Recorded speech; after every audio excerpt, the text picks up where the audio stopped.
Jain class 11। आज एक topic है, इसका नाम है कि जब एक पुली लगी हुई है, ठीक है ना, एक पुली लगी हुई है और उस पर एक स्ट्रिंग, एक रस्सी जो कि डिफरेंट वेट की वजह से इसके ऊपर रोल्ड है।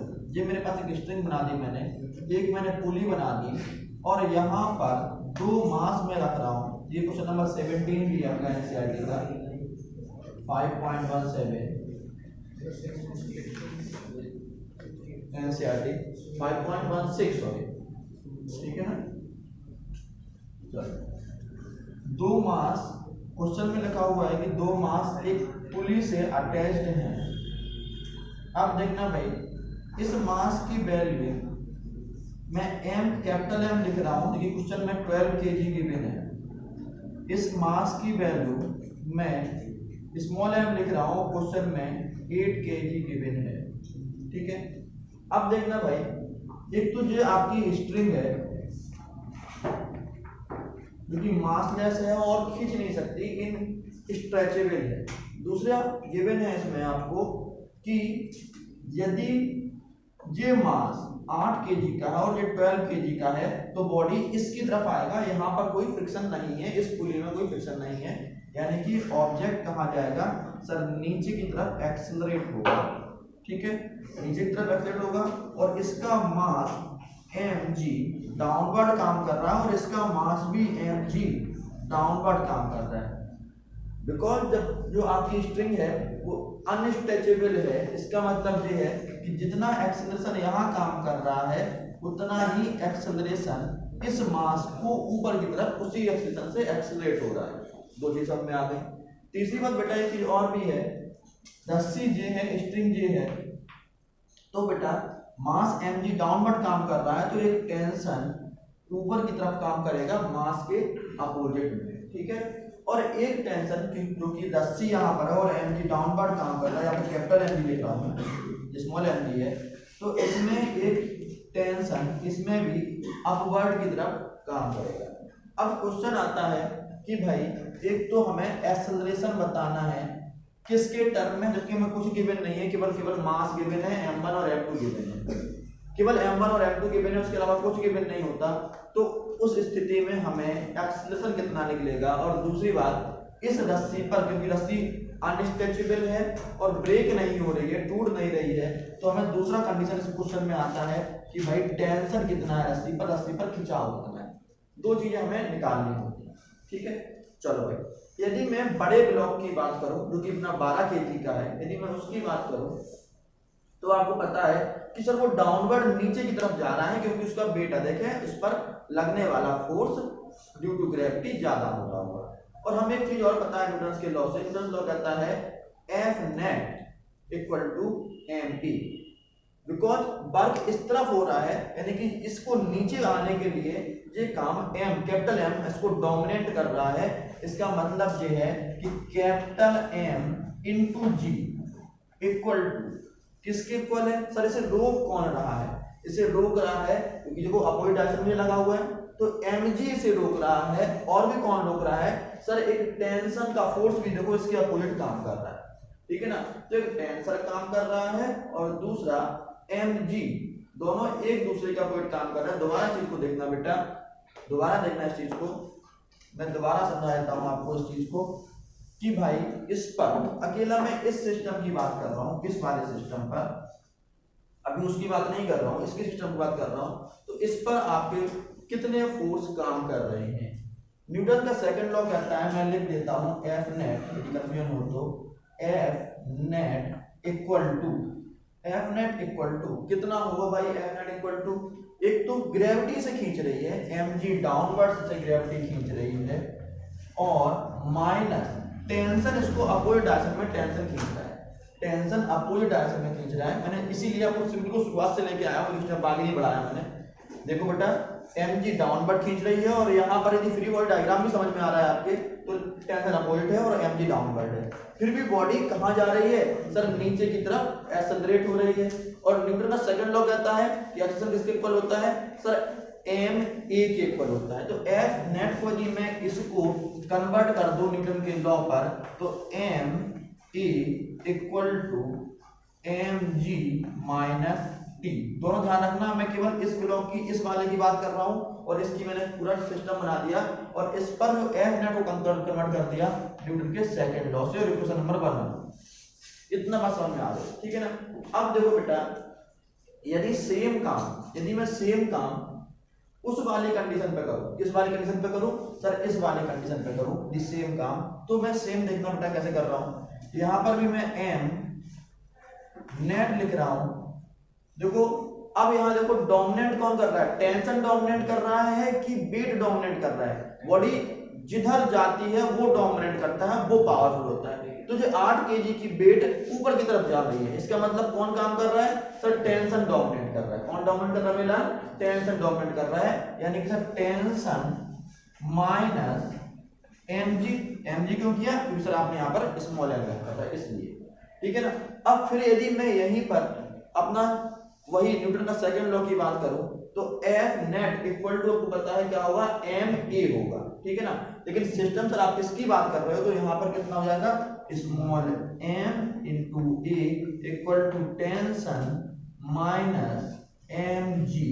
इक्वेशन नंबर सेकंड मिल गई, इक्वेशन 1 और 2 मिल गई। अब थोड़ा देखें इक्वेशन 1 और 2, यदि मैं करूं इक्वेशन 1 और 2 को मैं ऐड कर दूं, इक्वेशन 1 और 2 को मैं ऐड कर दूं, मैं लिख रहा हूं यहाँ पर equation 1 plus equation second. Equation 1 और 2 को ऐड करते हैं, एक तो इक्वेशन 1 आपकी जे है, इक्वेशन 2 जे है। थोड़ा देखना इन दोनों को हम ऐड करेंगे तो ये t यहाँ पर माइनस में है और यहाँ पर t प्लस में है, दोनों कट जाएंगे, पहली बात। दूसरी बात सर, इसमें और इसमें a कॉमन है तो a कॉमन आ जाएगा, तो मैं वही लिख देता हूँ e ब्रैकेट में capital M plus small m, capital M plus small m। देखो इतना हमने कर दिया, कौन सा वाला, इस तरफ वाला साइड कर दिया, यानी कि हमने राइट हैंड साइड वाला हमने ऐड कर दिया, कैपिटल M स्मॉल m और a कॉमन ले लिया, इक्वल टू लगाया। इसमें t माइनस का देख रहे हो, t माइनस का है और यहाँ पर t आपका इक्वेशन 2 में प्लस का है, जो दोनों कट गए। और देखो बेटा इसमें कुछ और भी कॉमन आ रहा है, g कॉमन आ रहा है। देखो बच्चों के कटने के बाद g कॉमन आ रहा है। अब देखो बेटा j mg माइनस का है और j mg प्लस का है, तो हम इसको लिख सकते हैं g कॉमन लेके capital M minus small m, ठीक है बेटा, capital M minus small m। अब हमें यहाँ से मैंने कहा था क्वेश्चन में कि हमें निकालना क्या होता है सर, एक तो हमें एक एक्सेलरेशन निकालना होता है और दूसरा टेंशन निकालना होता है। तो अब यहाँ से एक्सेलरेशन तुरंत निकल आएगा हमारे पास, एक्सेलरेशन इक्वल टू कितना होगा, g ब्रैकेट में capital M minus small m upon capital M plus small m। यदि मैं इस क्वेश्चन की बात करूं, यहाँ पर वैल्यू पुट कर दूं, तो हमारे पास एक्सेलरेशन निकल आएगा और कितना निकलेगा बेटा, 9.8 ब्रैकेट में, यदि क्वेश्चन जो गिवन है 12 माइनस 8 अपॉन 12 प्लस 8, ठीक है ना।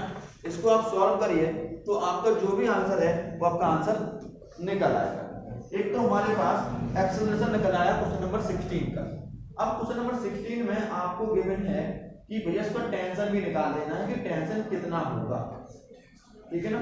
चलो भाई टेंशन की बात भी कर लेते हैं। टेंशन निकालने के लिए हम क्या करें, हम डिवाइड कर देते हैं इक्वेशन 1 में इक्वेशन 2 का, ठीक है ना। Equation 1 divide by equation second, equation 1 का इक्वेशन सेकंड में डिवाइड कर देते हैं। कैसे भाई, m a upon m a upon m a equal to M G minus T upon T minus small m small g। यही हमने किया, हमने LHS को LHS से डिवाइड कर दिया, RHS को RHS से डिवाइड कर दिया, ठीक है। अब बेटा डिवाइड करने के बाद हमें दिख रहा है a से तो a कट रहा है, ठीक है ना, a से हम a को काट लेते हैं, ठीक है। देखो यहाँ पर a से काट लेंगे और दोबारा से हम इसमें क्रॉस मल्टीप्लाई कर देते हैं, ठीक है ना। तो बेटा देखो क्या निकल के आ रहा है, m इंटू कैपिटल T यानी कि tension minus capital M small M G equal to small M capital M G minus T into small M. समझ में आ गई इतनी बात। अब देखो हमें टी निकालना है। देखो एक टी की क्वांटिटी हमारी ये वाली है और एक टी की क्वांटिटी ये वाली है। इसको मैं इसको जंप करा दूंगा उस तरफ और इस वैल्यू को मैं उधर ले जाऊंगा। आप थोड़ा देखना सर, एम भी कैपिटल एम में भी स्मॉल एम इसमें है और जी भी है, इसमें कैपिटल एम स्मॉल एम और जी। यदि इन दोनों क्वांटिटी को ऐड करेंगे जो उधर जाएगी तो 2 हो जाएगी, 1 + 1 2 हो जाएगी। तो देखना मेरे लाल, m t minus t small M equal to 2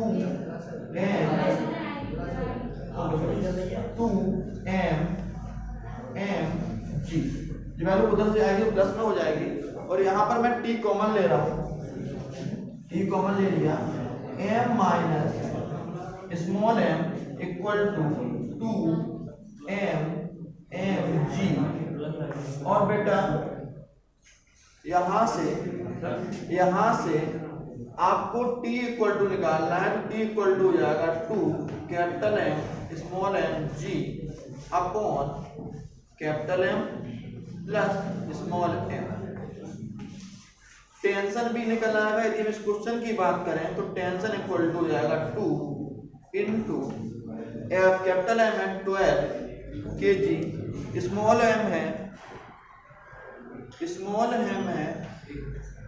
8 kg into 9.8 upon 12 + 8 और इसके सॉल्व करने के बाद आपका आंसर निकला है।